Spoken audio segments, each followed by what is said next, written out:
Good afternoon, ladies and gentlemen, and thanks for joining us today.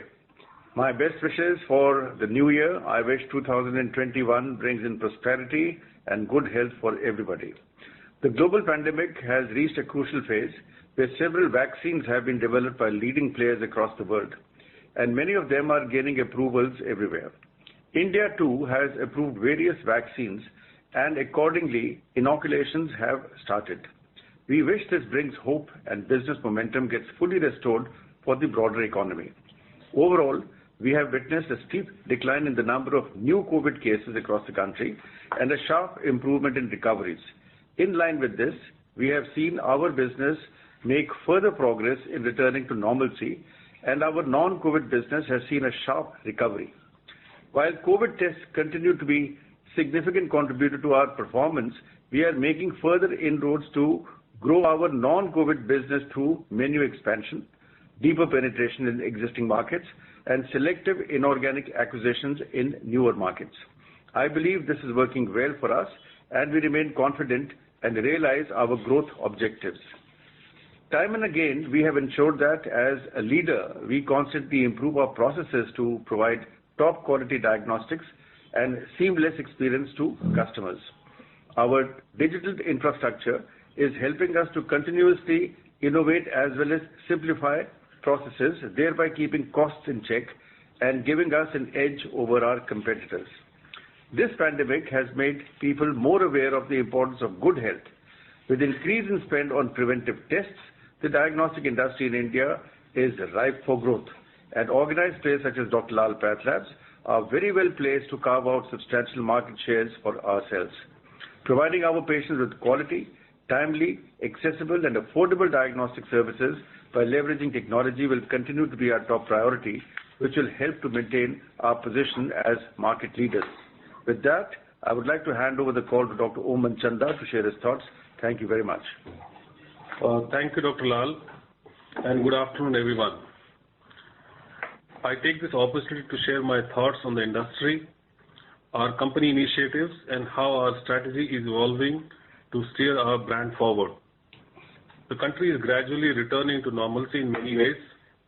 India's healthcare services sector too is also on the same trajectory. Right from the beginning, our effort of keeping simultaneous focus on both non-COVID and COVID business is paying off. This quarter, we have seen growth in our non-COVID revenue, and we believe that the growth trajectory of non-COVID revenue is back on track.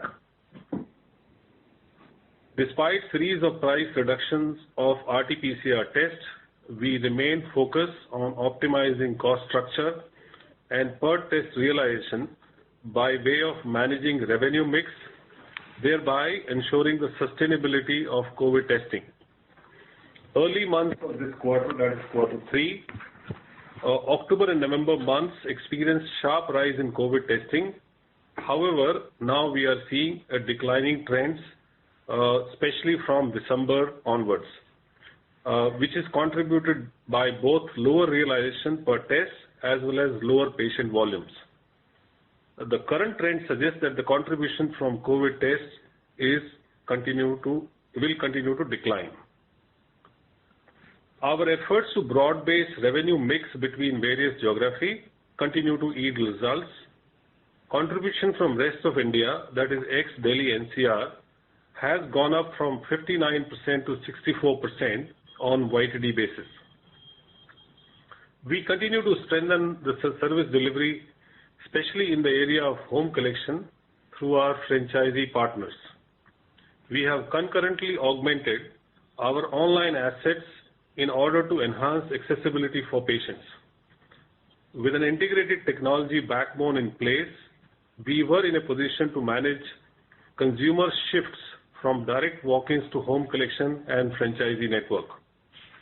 As an industry leader, we try to stay ahead of the curve when it comes to technology and innovation, which is geared towards improving the quality of services for our patients and providing them with a seamless experience. We continue to stay focused on filling few strategic gaps in our business that I have spoken even earlier as well. One of them is expanding our footprint in South and West of India. Our initiative of acquiring few small-sized labs through our subsidiary PathLabs Unifiers has gathered momentum and has achieved a meaningful scale as of now. We also plan to further increase our footprint in these markets by rolling out full stack of infra and capability, including 2 reference labs, one each in Mumbai and Bangalore. We will continue to build feeder network of collection centers and satellite labs, both through organic and inorganic means, to support these reference labs. With that, I conclude my opening remarks and would now request Bharat to take you through the operating performance of the company. Thank you, Dr. Om. Hope all of you are safe and in good health. In Q3 FY21, we built upon our recovery trends, especially in the non-COVID business. We recorded a total revenue of 452.4 crores, serving 5.5 million patients. This number is inclusive of rupees 98 crores derived from the COVID portfolio of tests, including IL-6, D-dimer and antibody, apart from the RT-PCR test. In Q3 FY21, we did around 5.3 lakh RT-PCR tests. Our non-COVID business came back to growth curve with an encouraging 8.3% growth over Q3 last year. Our Delhi NCR non-COVID business has now equalized last year's revenue, and rest of India shaped up well on both volume and value matrices. Our growth in non-COVID business was led by SwasthFit bundle test portfolio and our super specialty test portfolio. Our digital matrices are also registering robust growth. We are focused on building upon these further and reaching our pre-COVID growth rates as soon as possible. As we look forward, we continue to remain focused on executing our geographic expansion plan, accelerating further capability build up around high-end test portfolio and digital. To sum up, I would say that we are getting back to pre-COVID level kind of business momentum and expect this to positively continue as the vaccination program has commenced.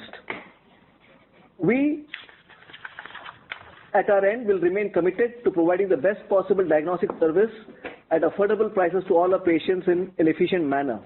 I would request Ved to give an update on the financial performance. Thank you, Bharat. Good afternoon, everyone, and thank you for being on this call today.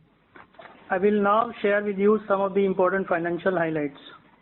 Revenue for Q3 FY21 is at rupees 452.4 crore as compared to rupees 327.9 crore in last year same quarter, a growth of 38%.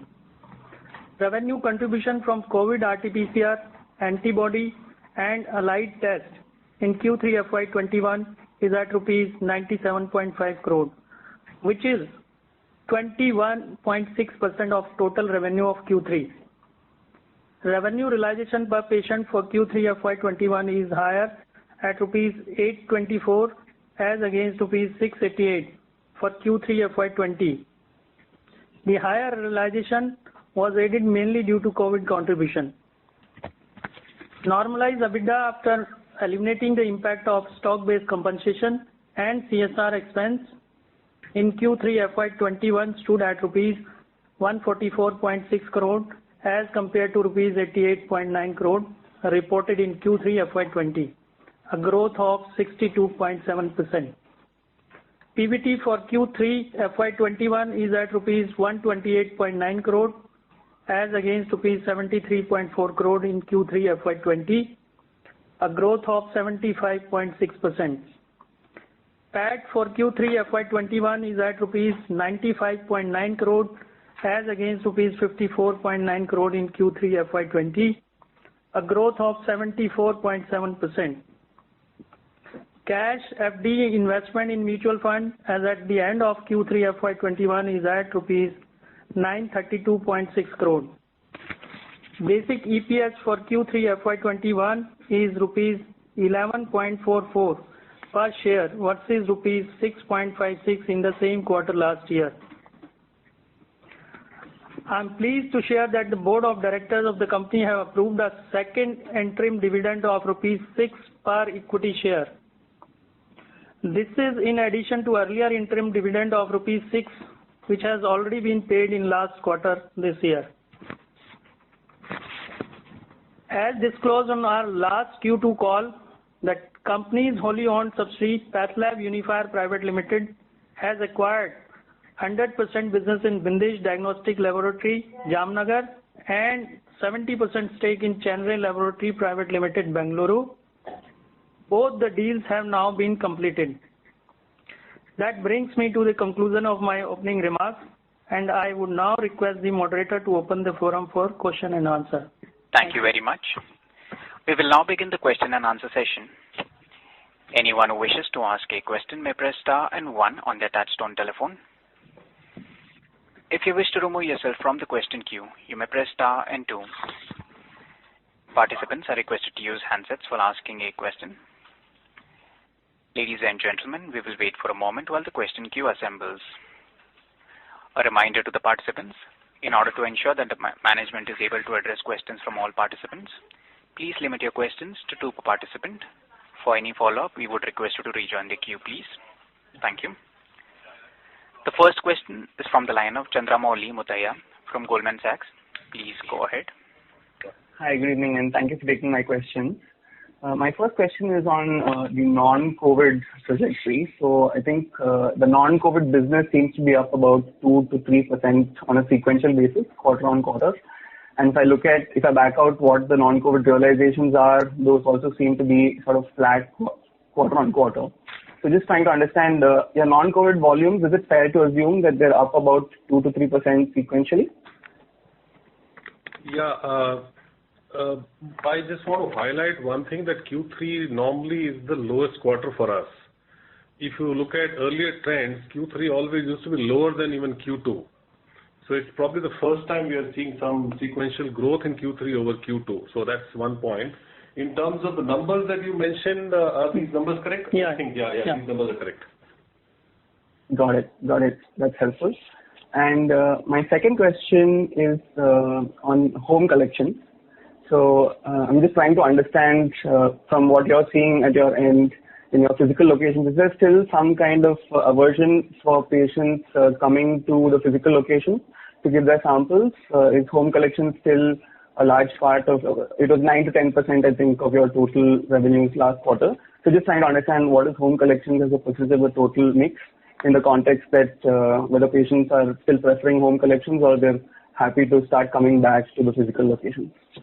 So I'll try and give you a bit of a qualitative answer on this. Whether people are still hesitant to come to the lab, answer is yes. Whether the extent of reduction, what we saw earlier and what we are seeing now, there is a revival in that. It's still not back to normal. There is some increase in our walk-in patients, but still not to the level where it used to be. So it's fair to say that there is some reluctance for people to come. Number 2, where is that business gone? It is actually, in our assessment, it has gone to two different channels. One channel is of home collection, and another channel is to our franchisee collection centers. And probably our hypothesis of franchisee collection centers is that it may further be split in 2 parts, their home collection as well as their walk-ins. I get a sense that their walk-ins have gone up because there is not too much of overcrowding in our collection centers, because it's a very small place and you can actually form a queue, only few guys are waiting, and plus they have also started doing home collections. So that's the fundamentally the way I see a consumer shift. Now, as far as the home collection as a percentage of business is concerned, you must know that a lot of COVID business was actually driven by home collection or driven by government business, because we were not entertaining to a large extent a walk-in business of a COVID. Now, since COVID actually has sharply declined, one may see that home collection as a percentage of turnover also has sharply declined. So I think what we should analyze is that what is happening to home collection for a non-COVID might just give you an idea to what extent the shift has happened. Maybe Bharat, if you can highlight what is a non-COVID home collection shift. We have seen about a 40% increase in pre to post-COVID era and home collection for non-COVID. So if I was doing 100 home collections earlier, now that number has gone up to 140. And this is taking out the COVID impact, because COVID obviously has shot up home collection. I want to take that out so that we get a good analysis of where the home collection is shifting. Got it. And just to follow up on this, the non-COVID home collections, what would that be approximately as a percentage of total non-COVID business? Where is that from? Just a minute. Just give us a second. Sure. 6 About 6% for the quarter. for the quarter. Got it. Yeah. Thank you very much and all the best. If I include COVID, then numbers will look higher. We are deliberately trying to take that out so that we don't want to give a wrong picture. Understood. Thank you very much and all the best. Yeah, thank you. Thank you. The next question is from the line of Rakhi Prasad from Alda Capital. Please go ahead. Hello. First of all, congratulations on a good set of numbers. I just wanted to follow up on this home collection part, wherein you did say it's currently at 6% of the non-COVID business, the non-COVID home collection, that is. Where do you see this trending towards over the course of the next couple of years? Is that something that we're trying to focus on to build that channel? That was my... Yeah. So if you look at trend perspective, I have a feeling that home collection as a percentage of business with time will keep on moving up. And I also get a sense that this business will keep going up only for those players who are established, branded and trusted players. Because if it's an unknown brand, one customer may not be very comfortable in calling that person home. So it is advantage actually establish regular, well-known brands. The shift to home collection will only happen through a trajectory where if that person has experienced your either as a walk-in customer or as a customer or a franchisee collection center. So point number one, home collection will keep growing. Will it become belly of the market? I have my doubts whether overnight it will become a very large business. The reason for that are two. One is the brand experience in home collection. To provide that consistently, it is going to take quite a bit of time for many of the players to achieve that. Second is, what is likely to happen is that people will try and finish those jobs which can be done online. Say, for example, I can book online, I can pay online. Maybe I just come to the facility to give my sample and walk out. So the length of stay for any customer in an outlet may just sharply reduce, and the rest of the activities will move digital. Is what I feel going forward will happen. Okay. So the other question I had was on rest of India. So you did mention that rest of India is about 64% of the business now. Yeah. So what would have, is this a result of volume growth or realization growth? If you could give some color around this increase in the share of rest of India. Right. It's actually largely due to volume split. It's all volume led. It's primarily volume led because our realizations in rest of India relative to Delhi are lower. So the volumes have to grow much faster to give us this number. So it's primarily volume led. Okay.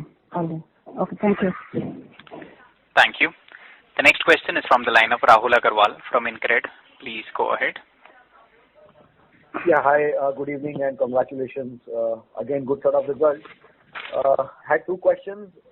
Firstly, it seems like if I just reduce the RT-PCR volume number from the total number of patients, it looks like the volume growth has been quite low, very low single digits, 1.5%, 2%. I don't really have the antibody test number with me. But so could you provide some more color as in what's really happening with the non-COVID recovery?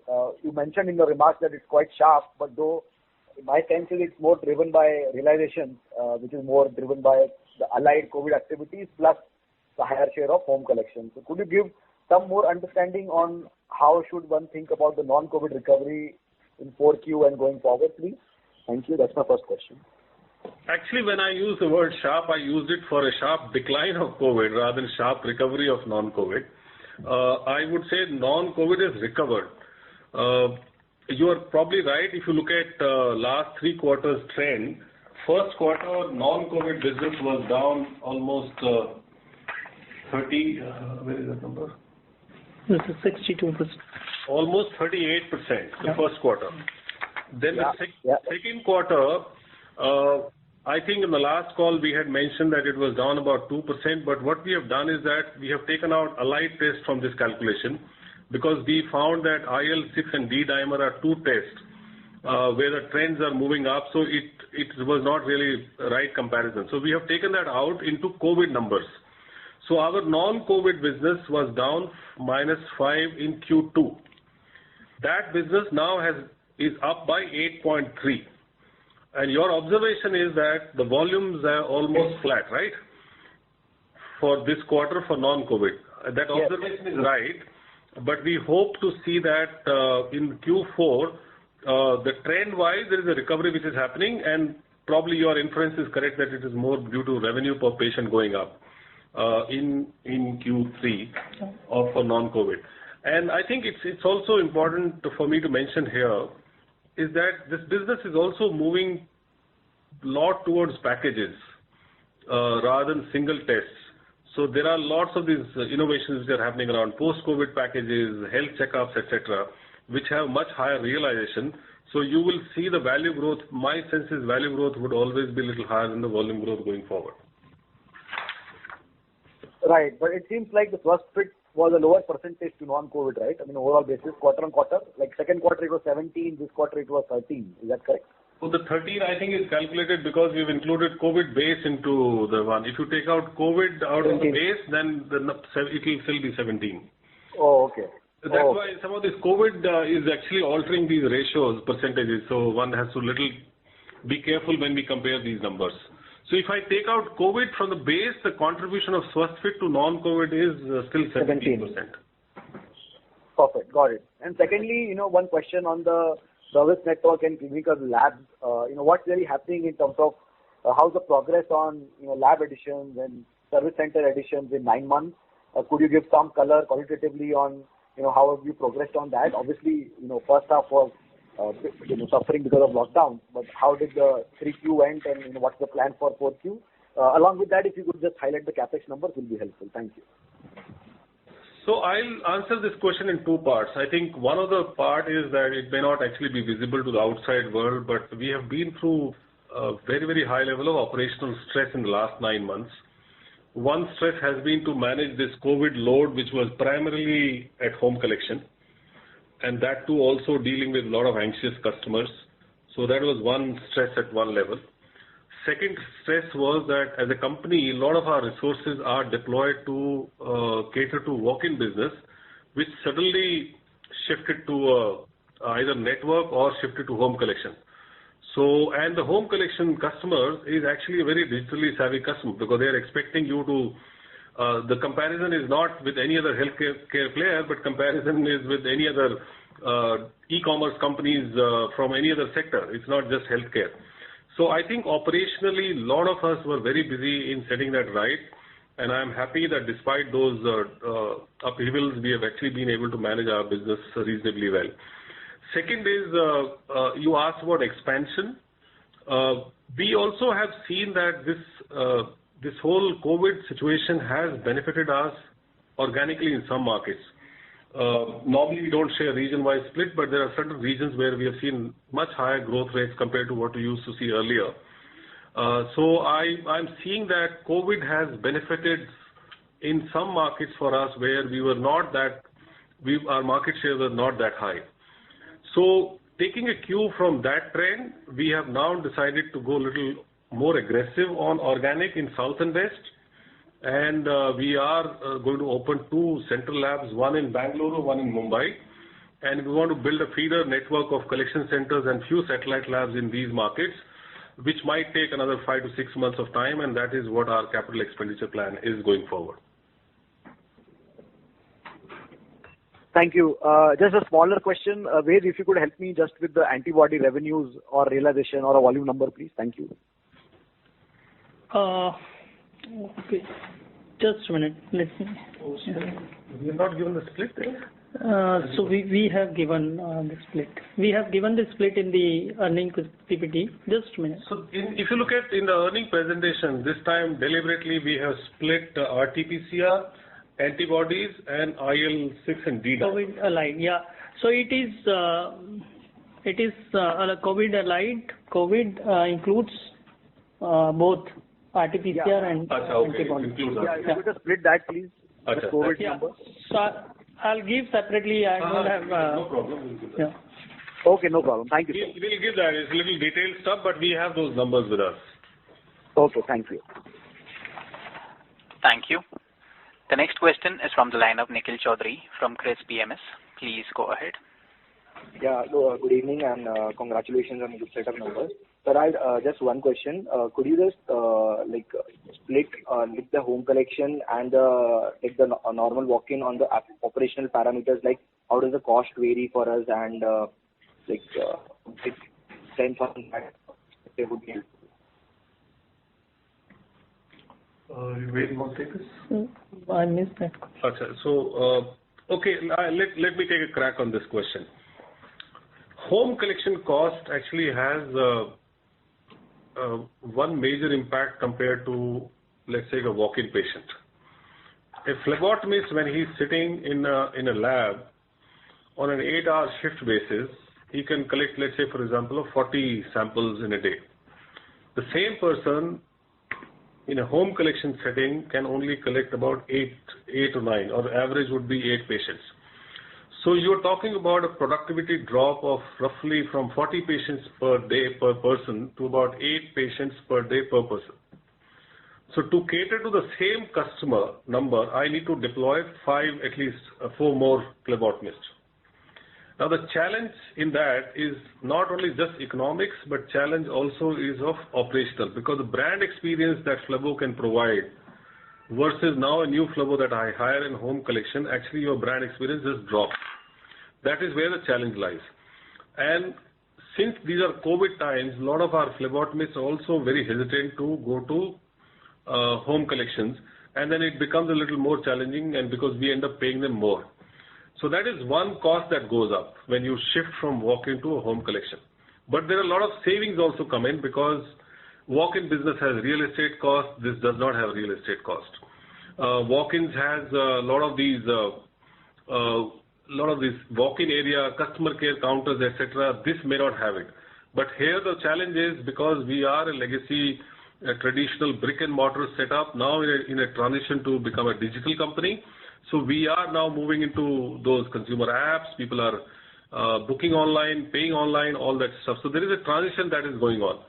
So on balance, I would say if you lose a customer on walk-in, you also save a lot of cost of servicing that customer, because servicing a walk-in customer is nearly about 250-300 rupees per patient. Now that number in a home collection setting would actually drop, because you are only incurring a cost of that home collection boy, and that normally is about 100-150 rupees per this one. But you have to set the system right to provide the same brand experience that you normally provide in a walk-in setup. I think that is, to me, the biggest challenge than the financial challenge. Got it, sir. That was pretty detailed. Thank you, and all the best for coming comments. Thank you. A reminder to the participants, anyone who wishes to ask a question may press star and 1 at this time. The next question is from the line of Sunil Punia from HDFC Bank. Please go ahead. Hi, sir. Good evening. Just wanted to have a sense on the non-COVID revenue based on the test split in terms of specialized, routine, and wellness. So have you seen any dip in the wellness or some wellness revenue which is currently non-capped, or do we see some recovery in it? See, on a percentage basis, SwasthFit is 17% of the total business. So from a contribution, we don't see any SwasthFit revenue dip. The second is on the high-end piece, we have yet to do a detailed analysis, but this time we have seen marginal increase in revenue per patient, and that actually is flowing from our contribution of high-end business going up. So we do believe that in these times, high-end business is growing faster than, let's say, a normal routine business. Okay, got it. Thank you. A reminder to the participants, anyone who wishes to ask a question may press star and 1 at this time. The next question is from the line of Sriram Rathi from ICICI Securities. Please go ahead. Yeah, thanks for the opportunity, sir. So firstly, this COVID allied test, particularly the D-dimer and all. So, is it fair to assume that some part of this is actually recurring also in the normal course of action and without COVID also? I think it's a good question. We also do not know.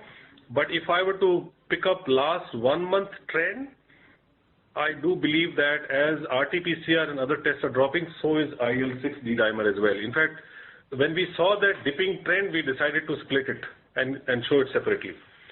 But there is definitely a question to be asked that are there any tests post-COVID likely to come up, which right now it may be hidden in normal routine tests, etc.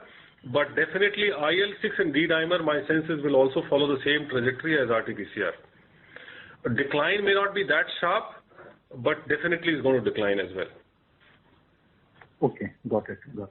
And secondly, in terms of any potential acquisitions, we have not done any big acquisition as of till now. Though recently we saw that one of the large players has done one acquisition in the South India. Did we also evaluate that particular asset, or what is keeping us, slow in this phase? Yeah. So I think we definitely evaluated that asset. So it's not that we were not evaluating it. There's nothing holding us back. Our strategy for inorganic still continues, and for that we have specially created a vehicle of unifiers. And I'm happy to share that today on exit rate basis, we have a very meaningful turnover that has emerged in that vehicle. And so we were very conscious of to what extent we go. According to us, that asset, we had certain figure in mind and we just stick to that, and that's how it happened. Okay, got it. Sir. And so lastly only, this quarter, of course, we have seen like 8% growth in the base business. Is it possible to share like exit run rate like in the month of December? What kind of growth it would have been, like 15% plus or minus, something like that? For you mean to say non-COVID or COVID? Non-COVID. I would not really highlight month figure because these numbers on a month basis sometimes can be misleading. The reason being in 2019 winters are very severe. So certainly if I tell you a number, it may have a base benefit also. So I would hold on to month figure. It's better to actually see a little longer term. All I can say is that relatively a trajectory of non-COVID recovery is promising. We'll have to wait and watch what is our industry trends and once their results are out. But overall, we feel confident that because COVID is on a decline, we want to just stay focused on non-COVID recovery as much as possible. As we are sitting right now, we are feeling confident that we are probably back on track. Okay, perfect, sir. Thank you so much. Thank you. A reminder to the participants, anyone who wishes to ask a question may press star and 1 at this time.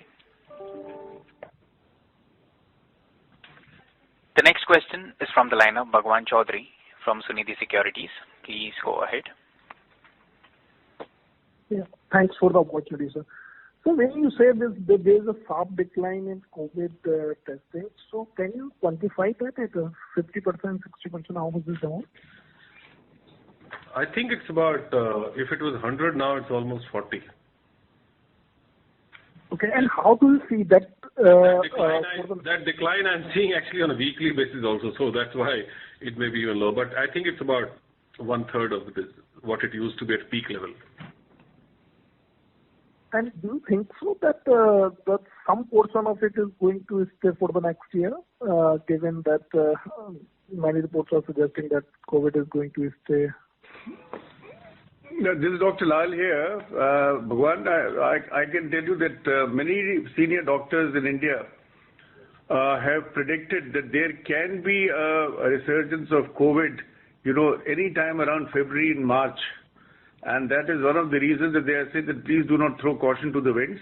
Please maintain all those, kind of precautions which you all know of. And they are expecting it. And in foreign countries, if you have noticed, whether it is a different strain or something else, but these are continuing. So you cannot, throw your, defenses down. This is quite capable of, bouncing back. Got it, sir. So my second question related to the non-COVID business, you suggested that we are seeing a promising recovery. So do you think so that whatever has been because of this COVID, are we going to get some benefit out of these COVID conditions into the non-COVID business side for the longer term perspective? I think it's a little difficult to comment on that. I think when I say our non-COVID recovery is promising, the one major advantage that I see is that we are able to cover up a lot of our fixed costs from the gross margin that we create from non-COVID, because COVID pricing has gone down so low that I just have to survive on gross margins. So the reason why we want to see non-COVID recovery as fast as possible, because it helps us manage our P&L better. Otherwise, at the current COVID pricing, it may unnecessarily strain our bottom line. If you're saying in terms of whether current situation will help our non-COVID business, I think jury is still out. Probably it's very difficult to comment right now. Because there are reports at times I keep reading and hearing that post-COVID complications are also on rise. So I just don't know how it happens, but we are focused on the operations as much as possible. I think if we get that piece right, obviously whatever happens in the environment will flow back to us. Got it, sir. Thank you. Thank you. The next question is from the line of Anurag Purohit from Anivet PMS. Please go ahead. Good evening and congratulations on a good quarter. My question is regarding the prospective reference labs of Mumbai and Bangalore. In comparison to your Delhi and Kolkata, how big would these labs be? And what would be the capex and the timeline for same? Yes, hi, this is Bharat here. Our capexes will be broadly, what we're trying to do in these two labs is to create a new model of reference lab, which is slightly different from what we have in Delhi and Calcutta. That is part one. Part two is from a timeline perspective. We do look forward to these labs going on stream, let us say at least one of them by first half of this year, if not early part of the second half of the coming year. Number three is that in terms of capability, this lab will compare very well to what we have today in Calcutta. It may not necessarily mirror exactly what we have in Delhi because of various other reasons, but our intent is to build it towards a Delhi kind of model. That is what I can share at this point of time. But we are very excited that we are going to launch these two labs and a whole suite of satellite labs, collection centers, and the whole stack of market activation program to be building these two geographies. Okay. So when you say a new model compared to the existing reference labs, would it be in terms of the test menus or possibly operational or in terms of what? The operational angles, because we got a lot of automation going, we got a lot of design thinking going into these labs, and that is something you'll have to possibly wait and watch a bit more of time. Sure. Great, and thanks and all the best. Thank you. Thank you. The next question is from the line of Shubham Rajgaria from Westbridge Capital. Please go ahead. Thank you so much. Firstly, congratulations on a great set of numbers. My question is regarding market share. So you mentioned that home collections might be favorable for the ones who have a brand name. Do you think that has, in the recent time, that has led to gain in market share for the organized players? And even within organized players, has it led to gain of market share for Dr. Lal? Indeed, on both counts. If you go back to our previous investor calls also, we have said that because of our ability to service the market through better operational matrices, we have gained share in the past, and we believe that it will continue in the future as well. On this Unorganized. Okay. Sorry, I actually stepped out for a minute, but I want to add, it might be just repetition. I think there are two thought processes which are going in my mind. One is that with COVID coming in, legacy businesses, old businesses are undergoing some kind of disruptions. As a company, our DNA is to grow the business organically and be a little bit nimble and very agile to change our processes to suit the new environment. So just depending only on one thing of just inorganic in South and West. We just decided that we want to pursue both, and that's why we have decided to now put more effort behind organic as well in South and West. Keeping that in mind, we are opening these 2 labs, and our experience of East has been very encouraging, and we feel a little more confident now than what we were before. Great. Thank you so much. Congratulations again. Thank you. The next question is from the line of Harith Ahmed from Spark Capital Advisors. Please go ahead. Hi. Good evening. Thanks for taking my question. As we entered the phase of vaccination, do you expect volumes of certain tests like antibody testing or checking antibody titers, these kind of tests gaining prominence in a post-vaccine world? Are you seeing any such trends, or do you expect any of these tests gaining volumes? I think antibody testing post-vaccination sounds very natural to go up. My view is it will happen in multiple ways. I think first it will be in a surveillance format where you may want to check in large scale to prove that yes, immunity is developing. And that, to my mind, actually would be more driven by certain agencies rather than private players.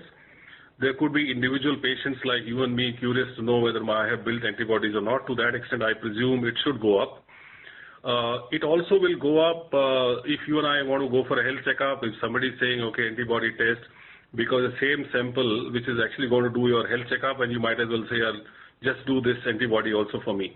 I think overall antibody testing will go up. Whether it will translate to a big upside on revenue, I'm not so sure, because it will just get consumed in overall repertoire of testing, is what I feel. The second is antibody testing. Maybe Dr. Lal can add to this. I think it's more amenable to point-of-care test as well. A lot of rapid tests tend to come up. It's also much more democratized than, let's say, RT-PCR testing, which is only done by fewer labs, while antibody testing can actually be done with wider number of labs. So it will be much more spread out. So I think banking on seeing a big upside on antibody may be a little bit misplaced at this stage. Yeah, and if I may add, Dr. Lal here, scientifically speaking, what you are saying makes sense. But once the vaccine has been given, well, people will be in a different kind of a mode that they would say that, okay, now, we can step out and, that deja vu or that happiness comes, etc., etc. So my take on this is that though antibody tests are, technically, feasible, they should be done, but the people may not, they say that, okay, now let's forget about it. Very few people, like very, highly trained doctors, they might say that let's go and find out if this vaccine has been of any effect, etc., etc. But I think it's going to be a closed call out thereafter once the vaccine has been given. I think it's also a bit behavioral. If you look at, you and I have been through vaccinations, but I don't know whether I ever checked my antibodies after that. Yeah. And on your point that these tests are more democratized, and how is the pricing holding up? Have you seen a pressure on that front because more labs are offering antibody tests, or are you able to hold on to the pricing? Actually, my reading is antibody is not a way of life, so it's a sketchy sort of a thing. I think there is nobody is actually providing any lens from government side to look at what's the pricing on antibody, except maybe say a few states. I think it's just a market pricing which is prevailing in antibody testing. It's only RT-PCR where there are notifications coming in. Okay. And my last question, looking at the RT-PCR volumes for Q3, we've seen a significant jump versus the second quarter. So just trying to understand what drove this increase. Is it a higher number of cases in our focus markets, or is it that we got more aggressive or we focus more on RT-PCR tests? So what exactly drove the sequential increase in RT-PCR volumes? No. Actually, it's basically outside-in driven. We have not tried to influence this flow. And if you remember, Delhi saw a surge in the month of October and November. I think that led to this increase. So now it is settled down. So it's just back to it's mainly market driven because there was a surge in Delhi that time. Okay, got it. Thank you. Thank you. Before we take the next question, a reminder to the participants. Anyone who wishes to ask a question may press star and 1 at this time. The next question is a follow-up from the line of Rahul Agarwal from InCred. Please go ahead. Yeah, hi. Thanks for the follow-up. Just one quick question on this Code of Social Security. So essentially, my understanding is applicable starting 1st of April 21. Any rough cut estimates? How does the staff cost actually behave next year? Generally, we have about 270 crores of staff cost annually. Yes. Will this number will have a major impact there? You're talking about wage code, right? Yeah. Yeah.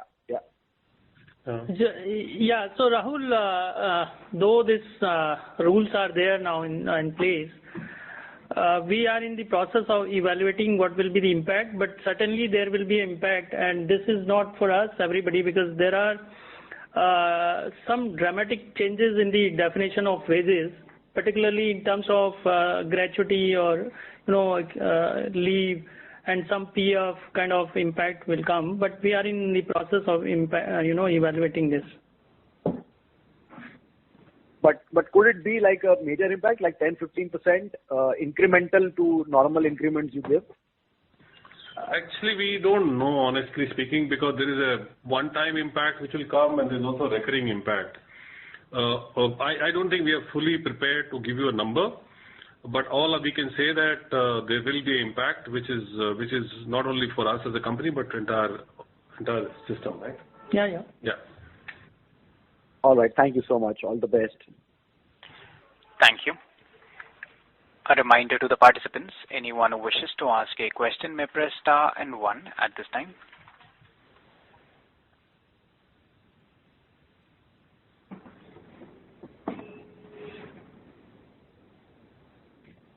Participants, to ask a question may press star and 1 now.